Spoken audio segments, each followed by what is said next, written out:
the Damon Runyon Theater.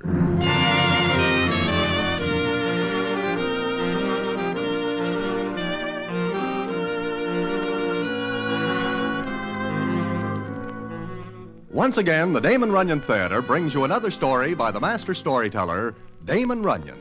And this one, Leopard Spots. And to tell it to you, here is Broadway. Thanks. Well, I am finally in good shape again after a very trying time in the city of Philadelphia, PA. How I get into bad shape concerns Spider McCoy, a prizefighter named Pigsfoot Grudy, and a citizen named Caswell Fish, who is not a prizefighter, but nevertheless gets into the ring with a common champ. And how that happens, I will tell you in a minute.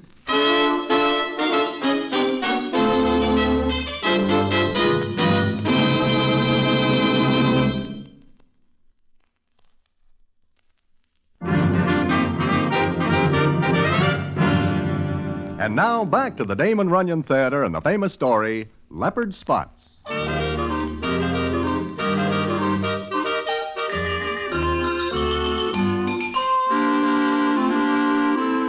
Well, I am sitting in Mindy's one night when I am joined by Spider McCoy. Now, Spider is a prize fight manager and also a good friend of mine.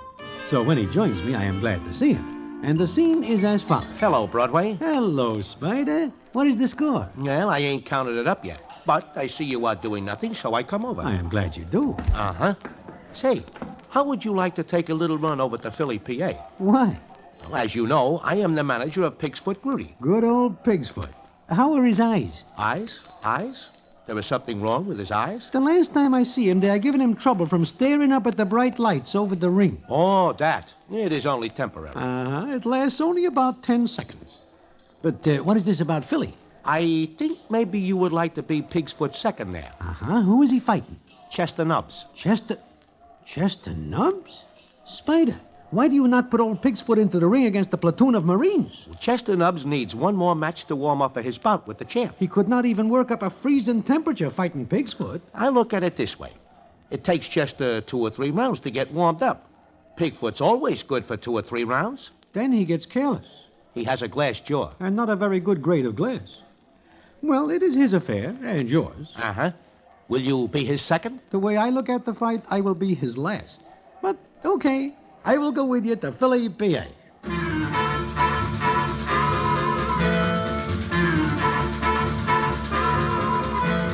So, that is why I find myself in Philadelphia, PA, one night in May. Spider, Pigsfoot, and myself have a hotel room, and I am sitting there reading the evening paper. It is 2 days before the fight. Spider is out someplace, and Pigsfoot is just staring at the wall, which is his favorite occupation. Like I say, I am reading the paper when all of a sudden I hear... Oh. Do you say something, Pigsfoot? You will have to speak plainer. Oh, Broadway, Pigsfoot, what is the matter? Oh, my stomach. It hurts awful. I think I am very sick. Oh, you better get over on the bed. Oh, come on. Oh, do not bend me, Broadway. Here, lay down. Well, Easy. everything's all set. What is the matter? Spider, Pigsfoot is sick. Sick? That cannot be. He fights Chester Nubbs in 2 days. Pigsfoot, be a man. Get up. Speak to me. Oh. Maybe you better call a doctor. Doctor costs money. Look, Pigsfoot fights in 2 days. It is more than somewhat of a cinch that he will not be able to go into the ring against Chester Nubbs, bent over like a headwaiter with important customers. I guess you are right. All right. We will call a doctor. So we call a doctor, and it seems that Pigsfoot has something called an appendix, which is more than somewhat troublesome. Well, it is a few hours later, and Spider and me are sitting outside Pigsfoot's room at the hospital. Spider is saying... He has to get something wrong in his stomach. Why is it not in his head where there is nothing to get out of order? Spider, do not look now, but coming down the hall is Jack Keegan. Chester Nubbs' manager. Uh-huh. How will I explain this to him? I do not know. Maybe if you show him Pigsfoot's appendix. Well, Jack Keegan of all people. What's the idea of telling me on the phone that Pigsfoot's out of the running? That is true. Yeah? Spider, what are you gonna do? Jack, short of canceling the bout, I do not know. Listen, we ain't gonna cancel this bout. Get a substitute. What? Where will I get one? That's your problem, chum, but get one. And see that he's no better or no worse than Pigsfoot. I'm taking no chances on my boy getting rough just before he meets the champ. This is a warm-up bout, just training. Yeah, I see. And another thing. All this has Chester upset. Huh? How? I spent 2 years building him up. And I've spent 2 years trying to convince him there's nothing wrong with him. What are you talking about, Jack? I'll tell you. Chester is what is called a hypochondriac. I think he is a heavyweight. Oh, you dope. That means that he thinks he's got everything wrong with him. If he sees a picture of a handkerchief, he catches a cold. Oh, and you are afraid this will give him an appendix. This morning it did, until I reminded him that his was taken out 3 years ago. Now you gotta get a substitute and fast. What if I cannot? You will, or I'll see to it that you don't book a fight for the rest of your life. Yeah, okay, Jack. I will see what I can do. You better. And I want to see the guy you pick. So long. What are you going to do, Spider? Oh, Broadway, I do not know. Can you think of anyone who wants to fight Chester Nubbs? Nobody with a head in working order. Yeah, that is what I think. Everybody dodges him. Hey, look. There is Pigsfoot Nurse coming out of his room.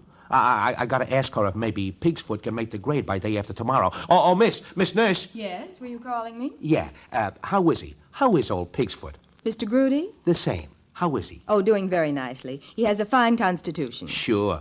As long as he is not hit in the jaw, he is all right. Are you relatives? No, friends. Oh, well, he's fine. Nothing to worry about now. Then he will be able to fight the day after tomorrow? Fight? What are you talking about? He means go into the ring and fight. Are you... Oh, you're joking. No. That's ridiculous. You'll have to excuse me now. Say, she is not a bad looker. In fact, she is almost 100% perfect. Yeah, I noticed that, too. Maybe Pigsfoot is luckier than we are. Pigsfoot. I stopped thinking about him for a couple of seconds. Oh, well, come on, Broadway. Let us hunt up a substitute for the fight. We leave the hospital, and Spider is feeling pretty bad. We are walking down the street when suddenly Spider stops and says... Broadway, look, Where? leaning against the lamppost, up ahead. So? I see a citizen of these parts. What about it? Look at the size of him. What do you think he weighs? Oh, roughly 200. Now, listen.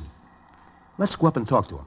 What about? About fighting. You are crazy. He is a stranger. So much the better. I will have an advantage over him. Come on. How do you do, young man? Huh? Oh, hello.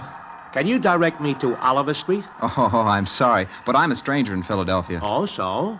I take it you are from someplace else. Bellburg, Pennsylvania. Bellburg. Oh, sure. Nice city. Nice city. Oh, it's not a city, just a village, but I like it. Yeah, certainly. How does it happen you are standing here just doing nothing? I'm waiting for my fiancée. She's a nurse in the hospital. Well, this is a coincidence for sure. I, too, have a friend in the hospital.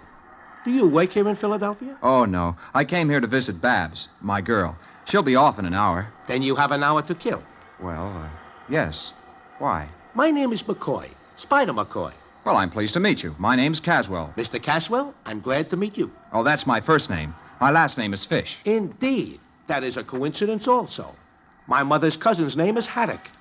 Oh, this is my friend Broadway. Broadway, meet Mr. Caswell Fish. How are you, Mr. Fish? Fine. You are on a vacation, Mr. Fish? Well, sort of. I came to tell Babs that just as soon as I've got $200, I'll buy a half interest in a lunch wagon back home, and then we can be married. Uh-huh.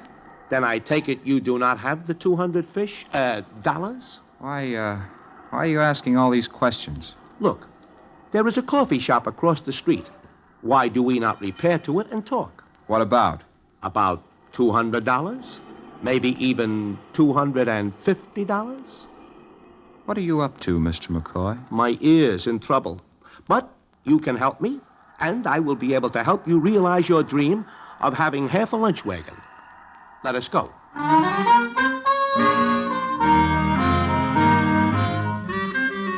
Now, there is nothing that Spider McCoy does better than talk.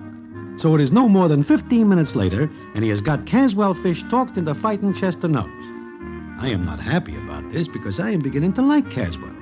He's a nice young guy, but the thought of $200 gives him a case of temporary insanity.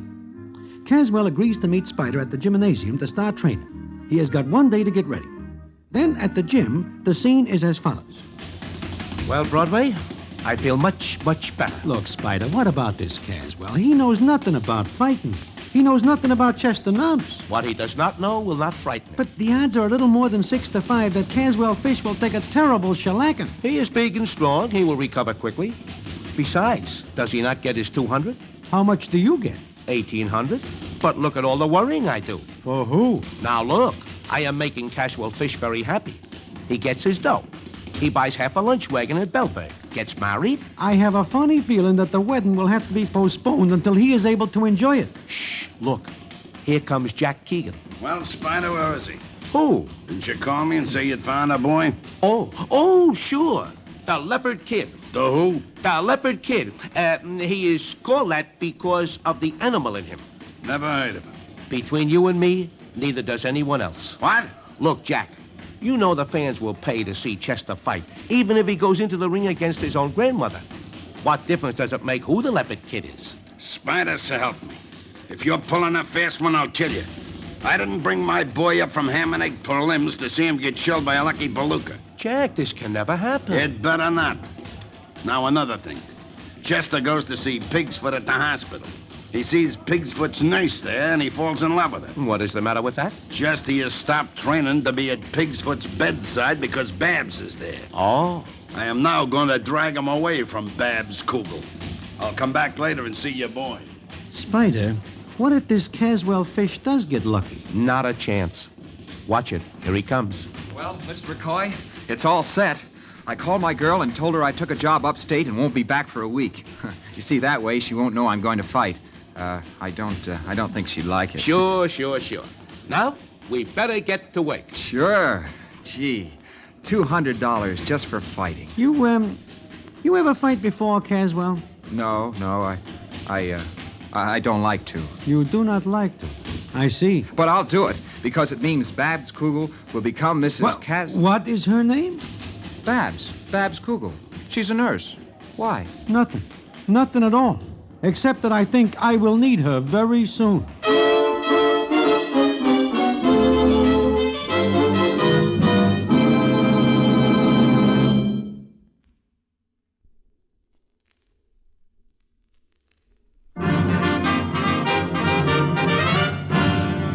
And now back to the Damon Runyon Theater and the famous story, Leopard Spots.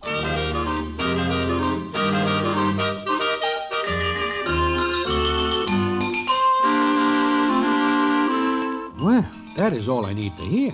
That Babs Kugel is Caswell Fish's doll, and that Chester Nubs is also in love with her. It is later that same afternoon that Jack Keegan comes back to the dressing room to take a look at Caswell. And the scene is as follows. So, this is the Leopard Kid, eh, Spider? Sure. What do you think of him, Jack? He don't look like a fighter. Oh, I'm not. Huh? What he means is he does not compare with Chester Nubs. Oh, I see. Spider, Broadway, I want to talk with you. Sure. Go get dressed, Caswell. Okay. What is the matter, Jack? Look at his skin. It's all white. What do you want, a color movie? If he goes in the ring with that white skin, the fight will look phony. Looks like he trained in a dark cellar. Jack, I can do nothing about his skin. Get a sun lamp, sit him under it, get him tanned up a little. Sun lamp? But that costs money. Look, Spider, do like I say. And he better look good. Oh, how do you like that, Broadway? Now I got to make this guy look like a lifeguard. He is awful white. But I will not buy a sun lamp. Look, At what? iodine. What about it? There is lots of it here. And it is a brown color. I can give him a fine tan with it. You are figuring on painting him with iodine? It is cheaper that way. Come on.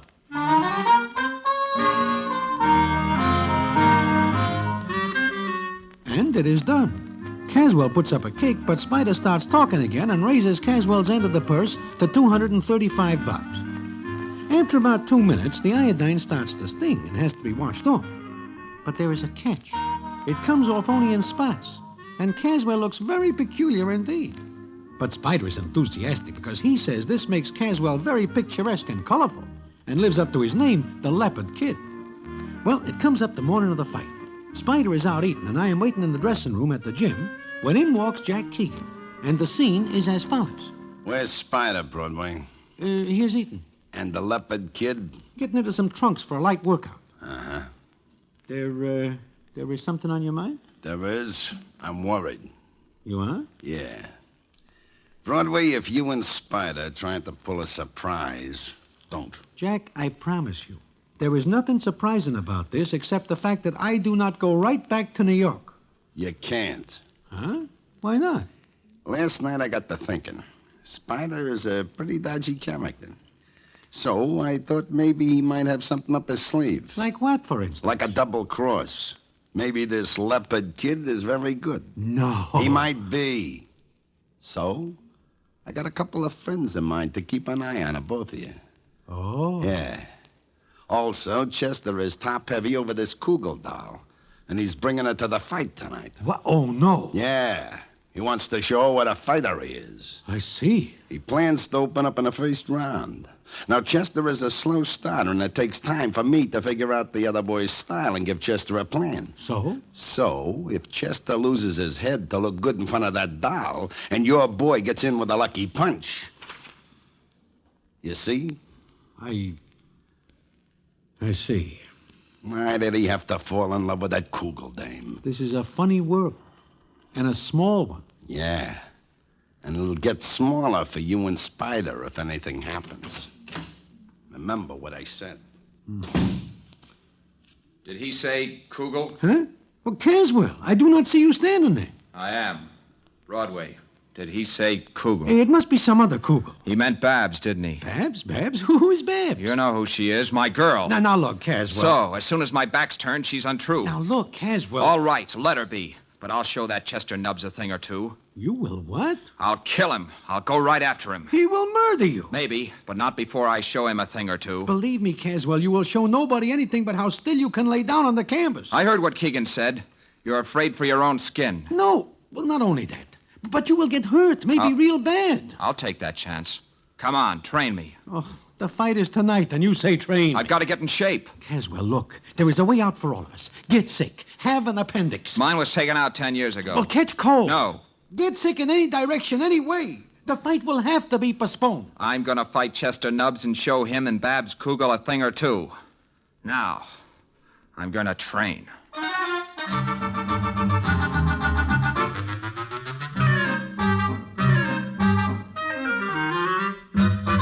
There is nothing to it, but he trains. He has got about 10 hours before he gets into the ring with a guy whose left hook is dynamite and whose right cross is always rockabye. I feel sorry for Caswell, so I leave the gym and go to the hospital to see Miss Kugel, figuring maybe she is able to do something. What goes on is this. Just a minute. Are you trying to tell me that this Leopard kid is Caswell? For the last 10 minutes, I am making noises like that, yes. That's utterly ridiculous. It is, but it is also true. You're telling the truth?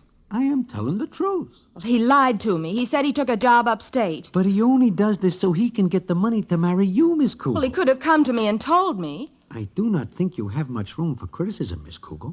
Do you not run around with Chester Nubbs when you think Caswell is away? Does Caswell think I'm in love with Chester Nubbs? He leans in that direction, yes. What is funny? Oh, nothing. Nothing at all. Look, you have got to stay away from that fight tonight. If you go, Chester will try to show you what a great fighter he is. Caswell will try to kill him, and there will be nothing left of Caswell. To say nothing of what'll happen to you and Mr. Spider McCoy. Go to Caswell. Tell him he has got to get sick. I certainly will not. But do you not care for him? That's my business. Miss Kugel, you will either be his wife or his nurse. That's his business. All right, all right. It is his funeral. Well, are you finished now? I think I am. In more ways than one. If you'll excuse me, I'm on duty. There are patients. Tell him to move over. Goodbye, Mr. Oh, Broadway. please, little miss, wait a minute. Think it over. If you will not go to Caswell and get him to get sick, at least be absent from the fight tonight. I've never been to a prize fight. Maybe I'll enjoy it. Not this one. If you do not come, maybe Caswell will think better of what he wishes to do. And Chester Nubbs will not try to show off. Mr. Broadway, you're not a woman. I admit that fact. But what good is that in this discussion? Well, it's rather flattering to have two men fighting over you. Yes, it is. I think I'm going to like it. I'll be there tonight. But what about me? We have lovely rooms here, and you'll get the best of care.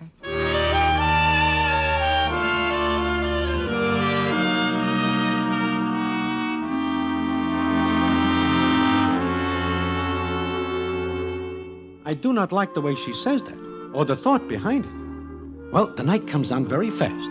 In fact, it is the shortest day I ever spent. There is nothing to do but go through with a fight. And I find myself in Caswell's corner at ringside.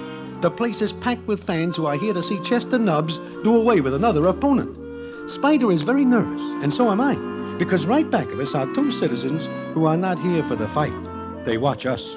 Then the scene is as follows. Ladies and gentlemen, this is the main event of the evening. Broadway, do you see Miss Kugel? Yeah, I see her. She is sitting right behind Chester's corner. I'll show her a thing or two. And him, boy. Now look, Caswell, do not be rash. If you see or smell anything like a glove coming your way, just lie down. And do not move until you feel me lifting you up. Look, she just passed a note to him. It's a love note. Oh, I'll show them a thing or two. Now just take it easy. Pennsylvania, the Leopard. Come on, that is your introduction. Spider leads Caswell to the center of the ring. And I notice something funny. Chester Nubbs stays away from Caswell. Does not even shake hands with him. Then Spider and Caswell are back in the corner. Pass him love notes right under my nose, will she? Oh, I'll show him a thing or two. Caswell, the best thing you could show tonight is some sense. Keep away from Chester Nubbs. I'll kill him. My career is over here and now. Remember, stay away from him, Lie Caswell. down quietly. Get some rest.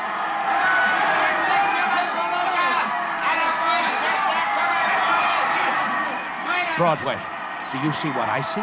It looks to me like Chester is staying away from I do Caswell. not understand. He says he will kill him. Spider, look at Jack Keegan. Yeah, I see him. He is trying to show me a large pocket knife. I wonder why. I do not think he is trying to show it to you. Broadway, look at Chester. He looks like he's scared stiff. I see. But I wonder why.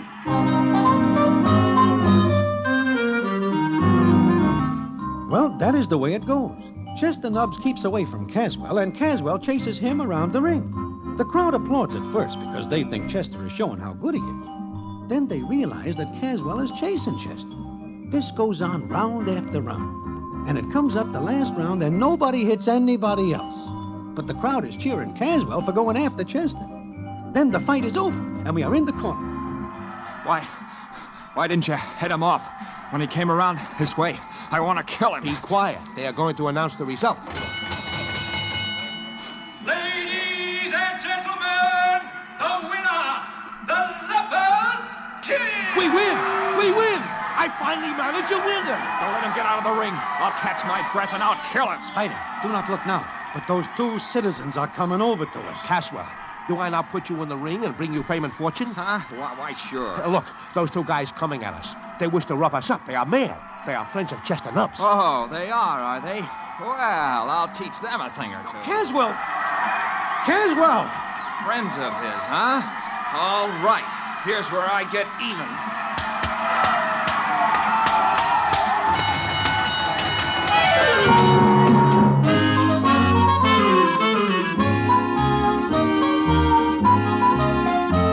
It is all over in a little while.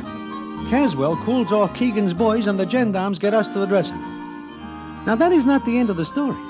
The payoff comes a little later, and I will tell you about it in a minute.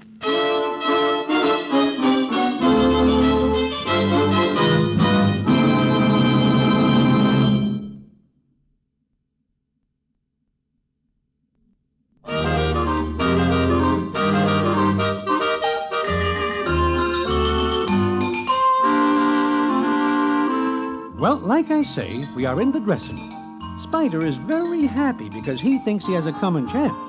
Although I know something is more than somewhat wrong. Then the door opens, and the scene is as follows. Caswell. Babs. Oh, you big boob. You might have been hurt. Now she remembers. Miss Kugel, you are going to marry the heavyweight champion of the world. I am not. Oh, so you don't think I can fight, huh? Chester Nubbs knew I was mad. That is right. Chester sees the killer instinct in Caswell's eyes and is afraid. Caswell, do you think you can get that look again? All I have to do is to think of Babs and that Nubbs. Oh, what's so funny? Oh, you big lummox. I love you. But Chester Nubbs. Why, Chester Nubbs was only an interesting case, a hypochondriac, one of the finest cases I've ever seen. Miss Kugel, please leave. I wish to take my boy away. He is a great fighter. Fighter? Caswell, you and I are going back to Bellburg and be happy. You and I. But my career. Look at you. Mr. Broadway, look at him. I am looking. Oh, what do you see? Caswell fish. Caswell fish with spots all over him. Big brown spots. Those spots won the fight for you big idiot. What are you saying, little miss? Because Chester Nubbs is a hypochondriac. I sent him a note just before the fight began. Oh, yeah, that love note. What about that? Love note? Well, maybe you've all learned your lesson, so I'll tell you. That note said Caswell has a very contagious disease, and just getting near those spots would prove disastrous. Now get dressed, Caswell. Oh, okay, Babs. Broadway, there goes my career. 2 times in one night.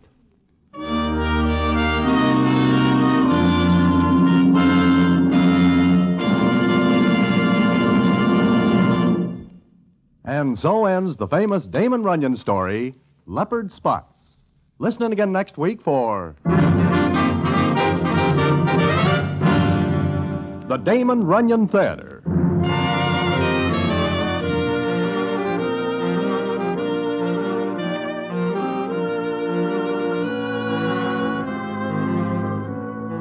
The Damon Runyon Theater, with John Brown as Broadway, is directed by Richard Sandville, and the story is adapted for radio by Russell Hughes.